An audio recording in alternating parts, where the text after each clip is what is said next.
welcome. I'm excited today, like super duper excited. I've been excited all week because we are going to dive into some juicy, literally and figuratively, um, conversation around perimenopause, nurturing yourself with food and nurturing your body with love.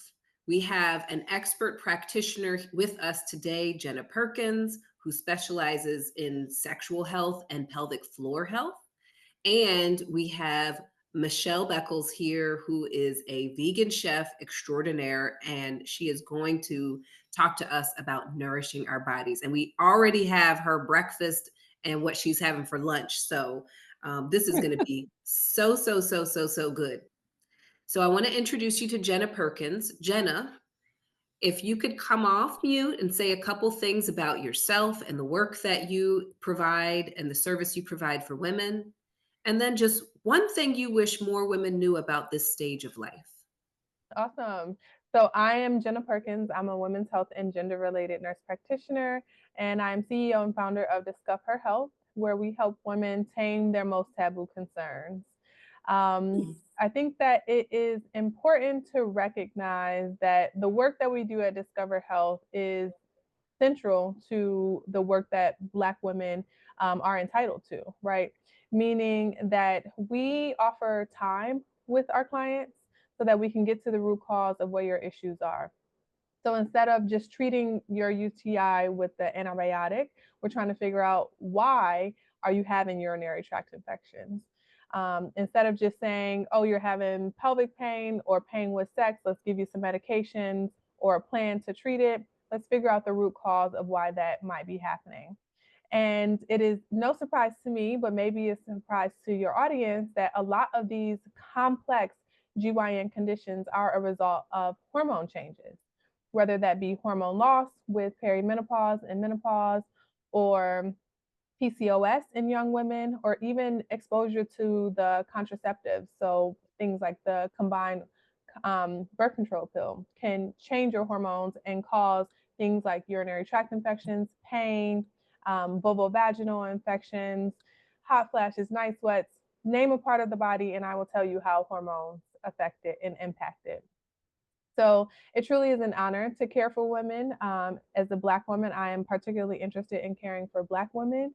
And so I just want to thank you for creating this space today. And I think that one thing that folks might not know is that perimenopause happens far sooner than you probably realize. So the average age of menopause, meaning you've gone 12 months or 1 calendar year without a bleed, a cycle, average age is about 51, 52 here in the US. That's going to be sooner for Black women. And the transition to that point of menopause can be a decade plus long for us. So that's just the average. So if on average Black women are entering perimenopause at 41, according to the data, we do know that there are going to be women that are outside of that reference range. And so I personally am 35, and I have a lot of 35-year-old friends, and a lot of us are either just now starting to have kids or have small children like me. And that line between what is postpartum and what is perimenopause is very gray, right? So if you are feeling like, okay, I have something hormonal that's going on, I don't quite understand it, my baby's getting a little bit bigger, I don't know that I want to continue to blame this on postpartum, it might very well be perimenopause. And don't accept no for an answer. If you go to your primary care provider or your OB-GYN and they tell you that you are too young, that just means that you are too young for them, right? And so find an expert, find someone who is particularly interested in this, and demand healing because you deserve it. I'm interested in, you said on average, Black women go into perimenopause earlier. Yeah, so it's happening sooner for us. So again, if we're looking at the data, we know that we're going to have more white women accounted for in the data because they just participate at higher rates. But we do have evidence that shows that about 8.5 months sooner is when Black women are reaching that menopause state. And again, this is just the data that we have. It is not representative of actually what's happening in Black women. It's just what we have so far. But I see it all day, every day. Again, I'm never discounting the experience of my 30 and 40-year-old women who are coming to see me, Black or white, because I know personally and professionally that this happens a lot sooner than we recognize. Thank you for that. Thank you, Jenna, and thanks for joining us. Mhm. Michelle, will you tell us a little bit about yourself? Hi, I'm Michelle, and Michelle Beckles is my name, and I am a vegan food content producer, content creator. I produce vegan plant-based recipes across social media platforms, Instagram, YouTube, etc., etc. I try to educate my audience on plant-based choices and with a fun twist also. What I would like to tell or share with women that at this stage of life, or I probably should put it in this perspective, even if you live a healthy lifestyle through exercise, food, etc., you're still going to go through menopause. I think that's a misconception. I think I was probably victim to it before I started going through menopause. I just figured I'm super healthy. I exercise. I eat right. I meditate. I do all of the markers that you would expect to be a healthy lifestyle, and I still went through menopause and it hit me like a ton of bricks. It just stopped me in my tracks. However, I want to let everybody know there is help, and find a group that has the knowledge and you feel free and comfortable to share your experience with, and you'll get through it just fine. Yeah. I guess you can kind of liken it to people who you find out they, at the ninth month that they're pregnant. And you're like, oh my gosh, I wasn't even planning for this. How do I get this room set up for a baby that's coming? And I haven't planned to have this. And I feel like what you're saying is if you can acknowledge that this is a time of your life that is going to happen, in what degree you don't know, you can plan for it. Yes, ma'am. Exactly. Just like I put it in the frame of puberty, we all are going to go through puberty. We're all going to go through menopause. Period. Period. Period. And I just like to plan call for it. I like to call perimenopause reverse puberty. Ooh, can Pretty you talk? much. Pretty Yeah, talk a much. little bit about that. Reverse puberty. Huh. Okay, so Jenna, what happens during puberty and how is perimenopause and menopause the reverse of that? Yeah, so we'll start out with birth. So you're born with as many eggs as you'll ever have. So you kind of have your what we call ovarian reserve. As an infant, you are born with that. And what happens is over the first, 8 to 11 years of life, not much is going on in the sense of you don't have a whole lot of estrogen happening. But around the puberty age, you have the start of estrogen fluctuation. So you'll have some months where you have very high estrogen and then it'll lower and high. And so you have these kind of spikes and falls of estrogen specifically. And once that regulates, then that is when we see a pretty regular, timely menstrual cycle. Okay. What happens on the other side of that is around, 35, 40, you start to have that same sort of fluctuations where you can have these highs of estrogen and then some months you'll have lows where you might have a period this month, you might not. And so, if you can remember being younger and starting to really get your cycle, a lot of women don't have a regular cycle when they are within that first year or so of puberty. And so, that first year or so of perimenopause for some women looks very similar. But what this means is that if you were to change a baby girl's diaper, for instance, she doesn't have a whole lot of estrogen. So, the differentiation in her vulva is not there. And what I mean by that is she doesn't have two sets of lips or labia, right? She doesn't have a clitoris that is essentially just a penis that is internal with a little bit of exposed at the end. That's really all a clitoris is. That's not really there because of the impact of hormones has not differentiated that tissue yet. And so on the flip side, on the perimenopause side, we can start to see physical changes like those inner labia starting to disappear because of lack of estrogen. We can have sexual dysfunction and inability to orgasm or difficulty achieving orgasm because the clitoris starts to get smaller, right? And so these are just a couple of examples of how these puberty and perimenopause phases kind of mirror each other.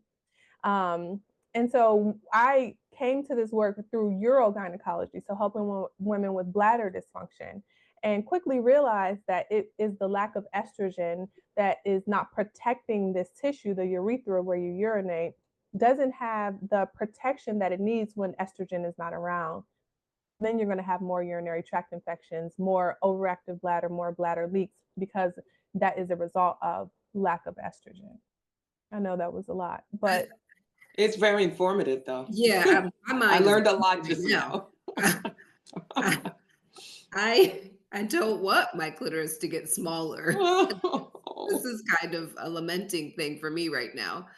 So, I just got to go into this right now then, because you open Pandora's box, and now I want to know, like, how do we honor ourselves during this time, because we still want to have sexy, healthy sex lives. yeah. So the first thing is to, again, not take no for an answer. So if you're going in and you're talking to your providers and you're saying, hey, I'm having a little bit of dryness, or it hurts when I have sex, or I cannot orgasm, and they don't have any tools for you, then see someone else. But the fix is usually pretty simple to start.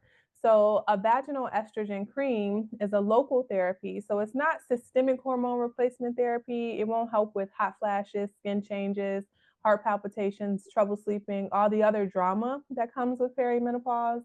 But it will directly over the urethra protect that tissue so that you have that support that your body is needing to make it so that you're not having burning with penetrative play or vaginal dryness.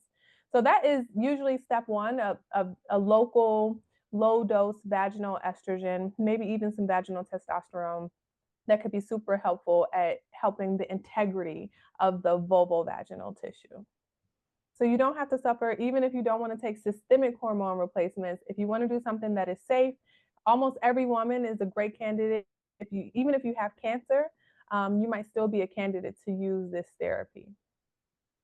So that's not going to stop the shrinkage, but it will allow you to not hurt. If you catch it earlier enough before the shrinkage actually starts, right? If you still have all your labia and you have listened to this and you're like, I never want my labia to disappear, and you start it, then yes, it can prevent the loss of that, what we call architecture. Oh, that's good news. It is good Okay. news. So you don't have Mm, to lose your labia. wow. All right. Now it's sunshine again. Okay, so let me ask you all, let me ask you all, what has changed, or how has the understanding of your body changed in the last, let's say, 5 years? Great question. And I should think deeply with this. How has my body changed? A weight And gain. and Michelle, if you want to put this in the context of your food and how you've changed your eating habits, that would be great as well. Okay. So for me, what I noticed right away, and it was really frustrating, was weight gain. I was never someone that gained weight. I was just, and it could be in part by the way I've eaten. I've been vegan now for about 10 years, strictly. I've been on the journey for over 30 years, but stayed with it for about 10 years now and never had a problem. I would stay the same weight. And I just would notice I couldn't get into clothes. I just, everything was happening, but most of the weight was around my belly. So I didn't, I was frustrated. I didn't know what to do. And I started to change my diet by going keto. I was like, all right, I'm going to, reduce sugar, reduce carbs, do all of that. That didn't help. I decided, okay, I'm going to just different little changes. Nothing would help at all. Finally, I am on hormone replacement therapy, so that is helping a little bit. But for me, I had to really focus on the meals that I was eating, prepare, which I never did before. I just ate, I never counted a calorie. I just ate whatever I wanted.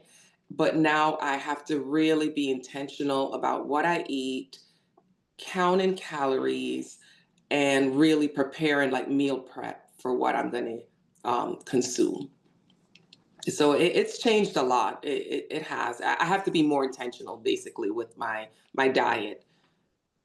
I think Not all. It's not all bad, though. I find that I'm spending less money in the grocery store, and I'm eating more whole foods. So I'm not having to um, worry about what's on the label as much because I'm just, keeping it very simple.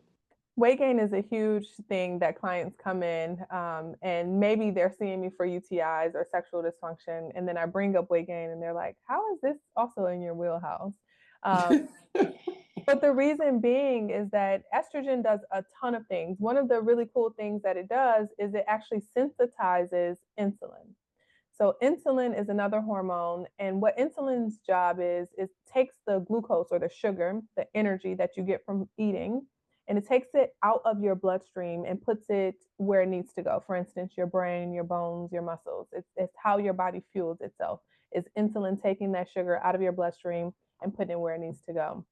And so as estrogen leaves, insulin becomes more resistant. And so it's a lot harder to get that glucose out of your bloodstream and feed it to your brain, for instance. And so this thing happens where the glucose starts to become elevated. So we see lots of perimenopausal women come in with new onset diabetes or pre-diabetes, or their hemoglobin A1Cs are starting to creep up, or they're having more sugar cravings because, again, your body, your brain is seeking that glucose, but the insulin is just not doing a good job of ushering it where it needs to go. And so then you're having more cravings, you're eating more sugar, and all of that sugar is just staying in your bloodstream. And when it stays there and it doesn't get utilized, it gets stored as fat.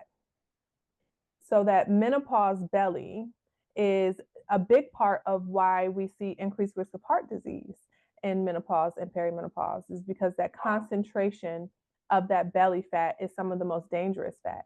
And that is something that we see a lot. And women will say, just like you said, I haven't done anything different. In fact, I am caring for myself even more. I'm working out even more than I ever was.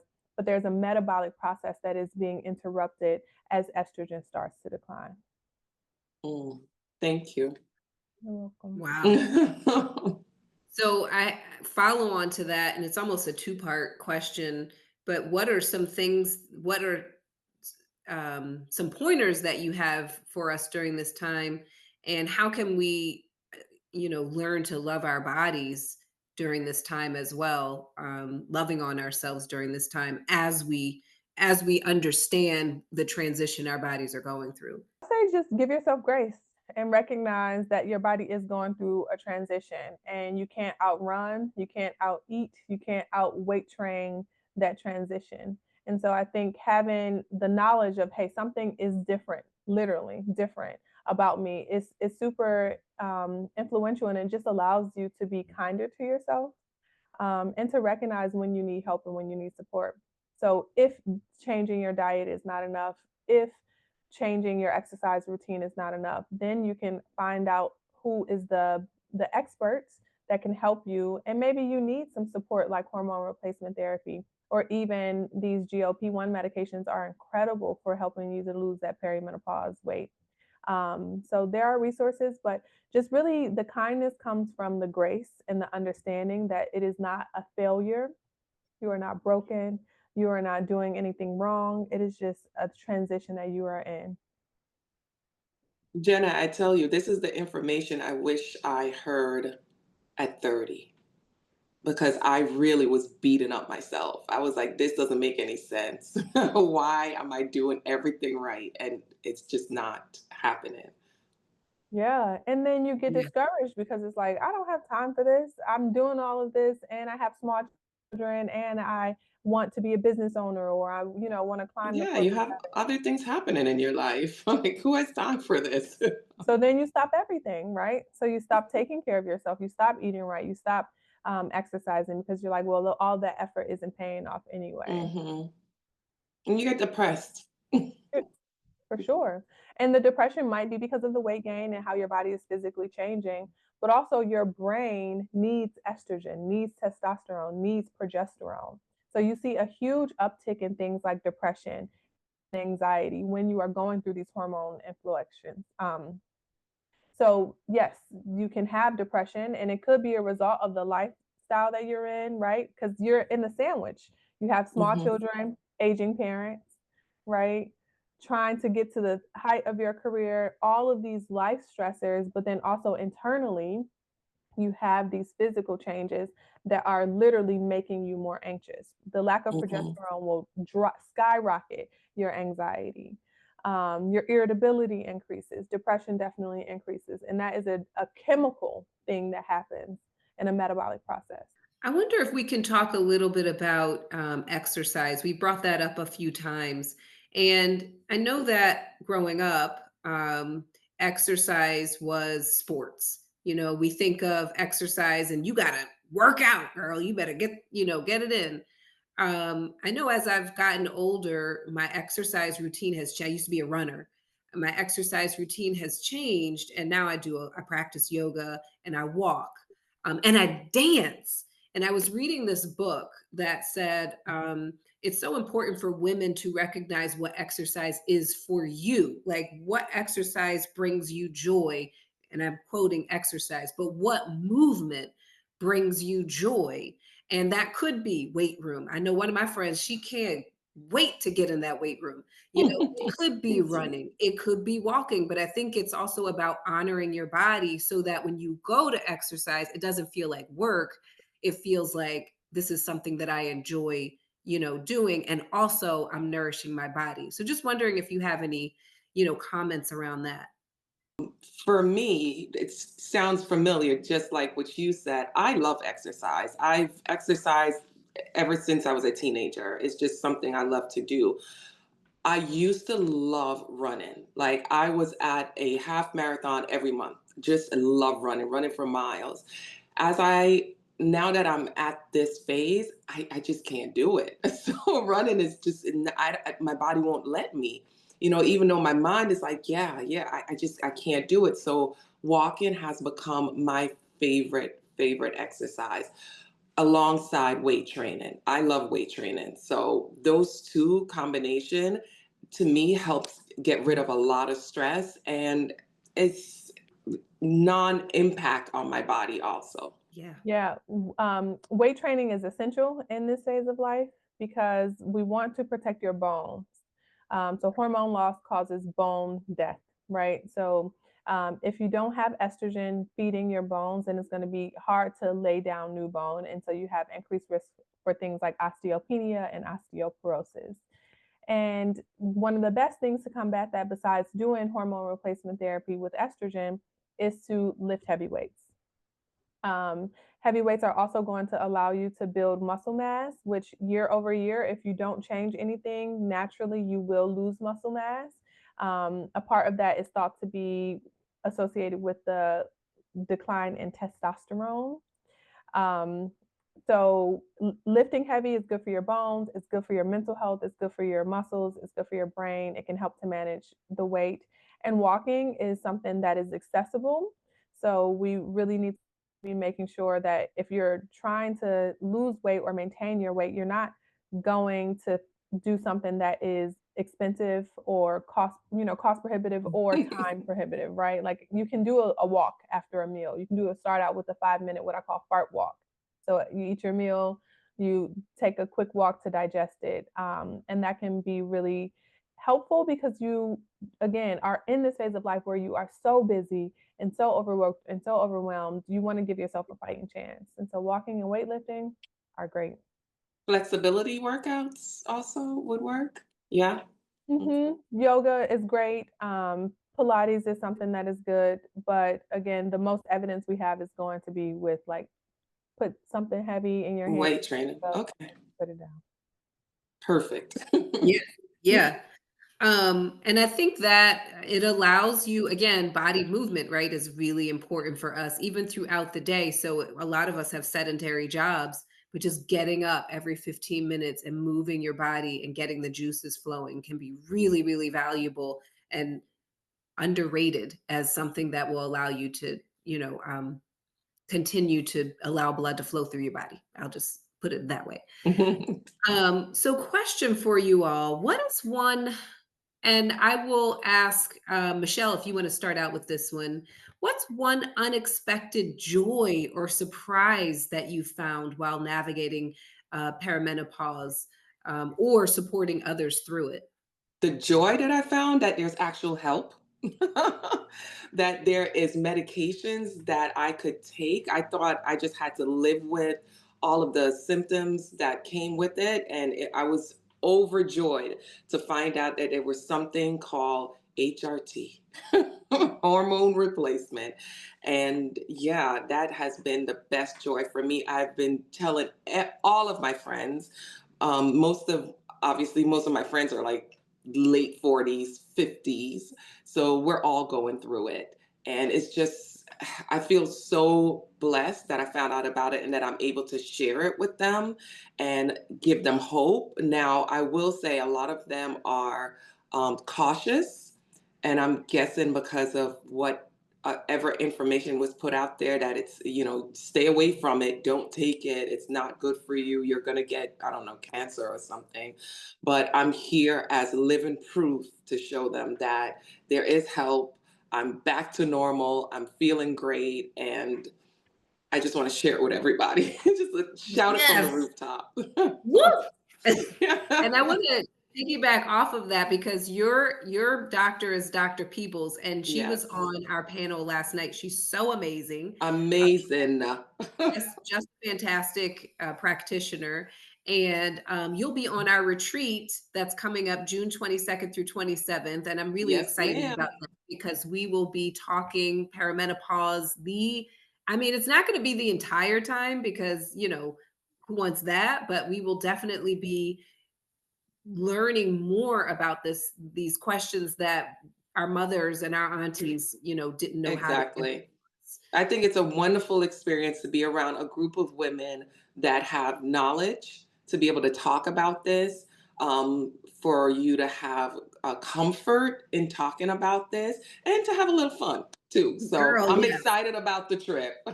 Yes, I just added in karaoke night, so we are doing Oh! that because I love karaoke. I'm a karaoke queen, but Oh my I'll let gosh. y'all take it. I'll let y'all take. I did win karaoke one night with my I Spelman crew. can't. I So you did are the win. queen. So technically, no, I'm just joking. But yeah, it's gonna be so much fun. So go ahead, Jenna. Yeah, I would say that one of my joys, and I have many doing this work, is helping to dispel some of the disinformation. So one of the things that came out in the early 2000s was the headlines really of this study called the Women's Health Initiative. And so this study looked at basically what happened is so many women were doing so well on hormone replacement therapy that they were like, hey, I wonder if this prevents heart disease. We know for a fact that it prevents and treats osteoporosis. We know that it's great for the brain. We have all of this other great research data. So we wonder if it'll help to prevent heart disease. And so they took women who had been outside of menopause for 10 plus years. So they were older women in their 60s and 70s plus. And then they started them on hormone replacement therapy. And what they found was that women who took the oral estrogen by mouth had a slight increased risk of blood clots. Um, and so the headlines went crazy. There was also an associated risk with synthetic hormones, progesterone specifically, and breast cancer. So the headlines went crazy. Hormones cause breast cancer, hormones cause heart disease and blood clots and strokes, and everybody got afraid, right? Looking at the data now, reinterpreting it, 20 plus years later, what we recognize is that the issue is not with the hormones. The issue is being without the hormones, right? The issue Mm. is that the same changes that happen to the vulva and vagina with the loss of the labia, all of your tissue is changing. Your face starts to become wrinkled where you never had wrinkles before, right? Like we can see the physical changes that happens. Um, the vessels around your heart start to become stiff without estrogen. And so they start to narrow. And so that is what increases the risk of heart disease is the lack of estrogen changing the tissue and the vessels that bring blood to and from your heart. And so if you have women that have gone 10, 15, 20 years with those changes starting to be in place. And then you add estrogen. What you're doing is you're adding fuel to a fire, right?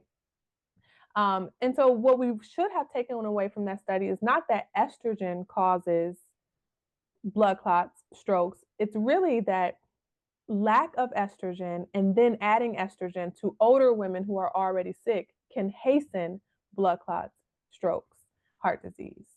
So, that is one of my favorite things to tell people is that actually it does not cause all of these things. It's protective by most of the accounts and most of the data and the research that we have.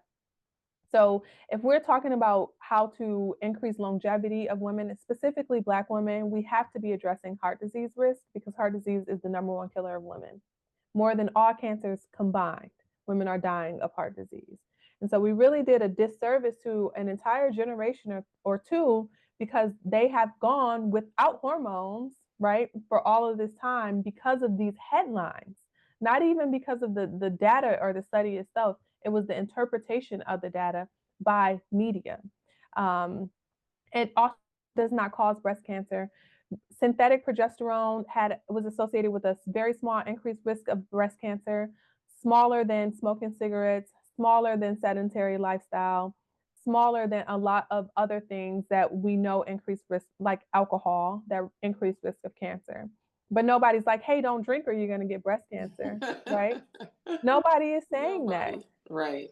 And so now what we do is we try to use bioidentical hormones, meaning not synthetic hormones, and we can do, and there's absolutely no increased risk of breast cancer when we use bioidentical hormones. So that's my Thank joy. you. Thank thank you, Jenna, and I'm glad that that brings you joy. I wish I I want had to her in a little speaker so I could just right. share it with all my friends. Well, That was we are well said, recruiting. well explained. Yes, and we will share.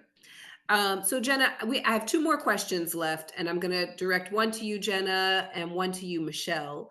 I'm going to start with Jenna. And this is the question for you. How can women begin to reconnect with their sensuality and pelvic vitality during this time? Yeah, I think the first step is getting rid of pain and discomfort, is recognizing and naming the pain and discomfort, right? A lot of women come to me and they're like, oh, my libido's in the trash. I don't, it's interrupting my relationship because I don't have desire anymore. I don't want to be intimate with my partner. And then we do a little bit of digging and we recognize that it's not that you don't want to connect with your partner in this way, it's that every time you do it, it hurts. Or every Yeah. time you do it, you get a UTI. And so your brain has been programmed to not want to do something that's going to hurt you, right? Because you're not crazy. Um, and so I would say just naming the discomfort and acknowledging it, and then seeking out services to rid yourself of the discomfort because you don't have to live with pain. You don't have to live with dryness and discomfort. And and the lack of blood flow to the clitoris, to the vulva, is also because of lack of hormones. And so we can really do a lot of work and address symptoms from hair to toenails, right? Just by giving you back the hormones that your body has been living with for the last 30 plus years. There is a question in the chat from Regine. It says, how does one get tested for genetically mirrored hormones? So I think the genetically mirrored hormones is looking for, the word is bioidentical hormones. And most providers, when they give you a script, is going to be for bioidentical hormones. So you can get that from a compounding pharmacy. A lot of practices will try to sell you on paying a lot of money for body identical or bioidentical hormones, but you can also get it from your regular CVS, Costco, whoever you are going to, from your regular pharmacy.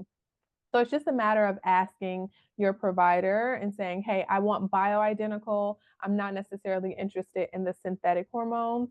And most providers, most experts who do this day in and day out, we tend to reach for the bioidentical over the synthetic. It's very rare that I'm giving synthetic hormones. I also want to acknowledge the fact that synthetic hormones are what is found in the birth control pill. So I don't want to demonize them and make you feel like they are the worst things ever. But the bioidentical ones have great safety data, and it is a really good option. So when you talk about genetically mirrored hormones, I think that's what you're meaning is how do I find bioidentical hormones? And the answer is you can find them at a regular straight up pharmacy, or you can get them compounded. But making sure that you have a provider that you trust and that you have enough time to ask these very nuanced questions. Thank you. Yes, that is what I meant. I meant bioidentical. I appreciate that. Thank you. You're welcome. Regine, do you have any more questions? Probably 10,000 questions. Starting my journey and I joined late, so I apologize for that. I'm just kind of in my, maybe not early in my perimenopause journey, but early in my acceptance of it and realizing that okay, this is where I am and there's so many things that I have to do. So I actually have an appointment next week to just start talking about it, right? I think I've been in denial. So I'm just trying to catch up. I think I joined the first chat and this one on what can I do to just be more proactive about it and just, I don't know, because working out is just not going to cut it anymore. Yeah. So, yeah. So Regine, am I saying your name right? You are. Thank you. Okay. My cousin's name is Regine. I'm going to recommend that you watch this because we have talked about everything that you just said. I promise Jenna and Michelle have touched on those subjects. Okay. And you will go into your appointment next week, or I think you said next week, armored with questions that you can ask, and you can be knowledgeable when you go into that appointment, so that you'll know this is for me, this person's for me, or this person's not for me. Where do you live? In Washington, D.C. Girl, well, you better go ahead and get Jenna because Jenna's in Alexandria. Are you? Okay. Well, this is good to know, Jenna. Yeah, I am licensed in other states too, DC, Maryland, Virginia, Florida, Delaware, Arizona. So we can do virtual or in person. Okay. There it is. We'll be following up then if that's the case. Mm-hmm. There it is. Okay, so last question, and then I might have one just to wrap it all up. But this question is for you, Michelle. Are there particular foods, herbs, or routines that have really helped you stay balanced through hormonal changes? Definitely. Certain foods that I focus on and nutrients, I would say prioritize protein. Definitely make sure you're getting at least, and that is probably the minimum, between 90 to 100 grams of protein a day. So at least 30 grams of protein at each meal. Fiber also is priority when you're going through this and at any stage in your life, but definitely at this time. Different foods or foods that I would focus on are whole foods. So foods in their whole state, meaning that there's no abundance of ingredients. So and even though I'm vegan, I definitely promote that everyone should listen to their body and eat accordingly. So if you are not vegan, when I say whole foods, I mean like an egg. If you eat meat, just beef, just chicken. Fruits, it's just one single ingredient, foods like that. For me, being vegan, you want to prioritize lots and lots and lots of vegetables, definitely fruits and vegetables. Squashes are really great, especially for women going through perimenopause or menopause. Squashes like summer squash, zucchini, pumpkins, you should be adding that to almost every meal, and leafy greens also. Exercise, we went over that, definitely. So my day, I make sure to prioritize exercise, meal prep, whole foods, and just making sure that you're hydrated, you're having enough water, enough mental time. But yeah, definitely that's what my day looks like. Thank you. And I would go so far as to say, even if you're not vegan, vegetables really are the hallmark of your Yes, plate. And ma'am. then you'll have protein, and maybe if you want, then you'll have a small, starch if that's what you want to have in your meal. But we've been kind of taught it the other way. Those vegetables and fruits, I mean, that gives our body the ability to break down everything else and move and distribute the different types of chemicals throughout our body, is what I have read. Okay. Well, it's true. It's true. Yeah. And I'm so excited again because you are helping us curate a menu at our retreat. And actually, I talked with the folks from the retreat facility that we'll be at, and they have a perimenopause menu that will have all meals specifically for this stage in our life. So we can Yes. go home and know, oh, I can still eat foods that taste good and be going Yes, through this you process, can. deprive myself. I'm You telling you, can. that is delicious there. Hmm. So I'm really excited about that and about the meals that that you have recommended for us there. I'm beyond excited. I can't wait to eat. Oh, yes. I know. And we get like 4 meals a day. So I mean, not 4 or 5, because we get 3 You breakfast, said lunch, not dinner, four, and then five. yeah, and then 2 snacks. 2 snacks midway through, just But in you case. know what? They'll all be good for you. So They will. Yes, yes, lots of fruits and vegetables. All right.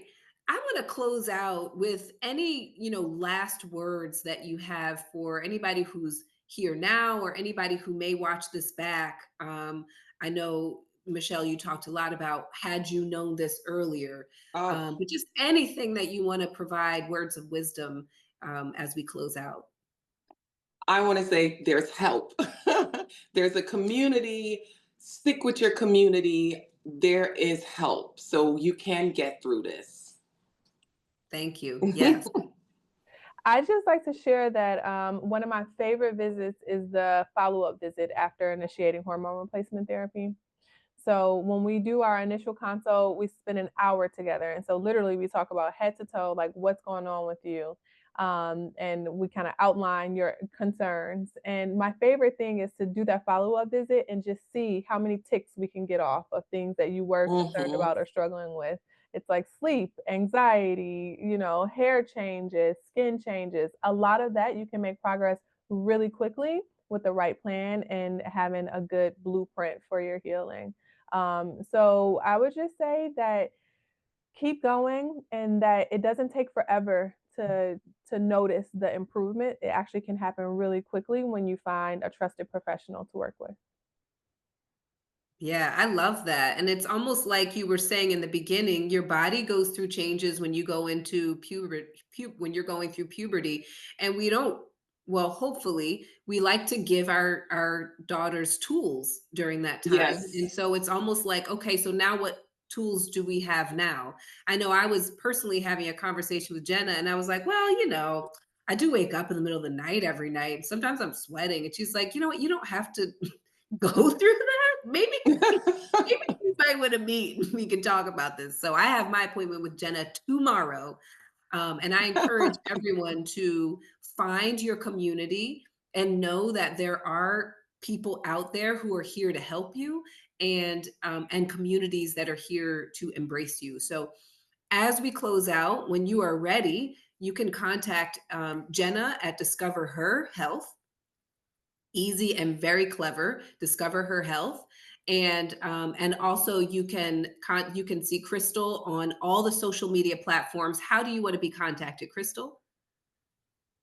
I mean, Crystal, I'm sorry. What am I, Michelle? I don't know why I just changed your name to Crystal. I'm not really sure how that Okay. happened. I was like, who's Crystal? No, I just changed your name in my head. Brain I just fog. okay. It's okay. We're working on it. Tomorrow, yeah, just fresh start. yeah. That just happened. Everyone can find me at My Vegan Kitchen Life. It's the same title on every single platform: Instagram, YouTube, TikTok, every platform. My vegan life. My Vegan Kitchen Life. My vegan kitchen life. Got Right. it. All right, perfect. And I don't know if people will see the chat if it's on record. So I'm just going to say that one more time. My vegan kitchen life. Yes, ma'am. Discover her health. So just discover her. I'm sorry, discover her health. All Yep. right, so there we go.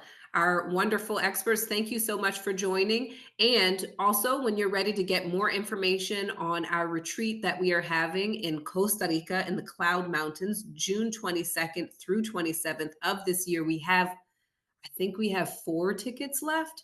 You still have a chance. Anyone who is on this or is watching this, I'm offering a deep discount. All you have to do is email me, Nuria at IamNuriaMcGrath.com, or contact me, Nuria McGrath, on all the social media platforms.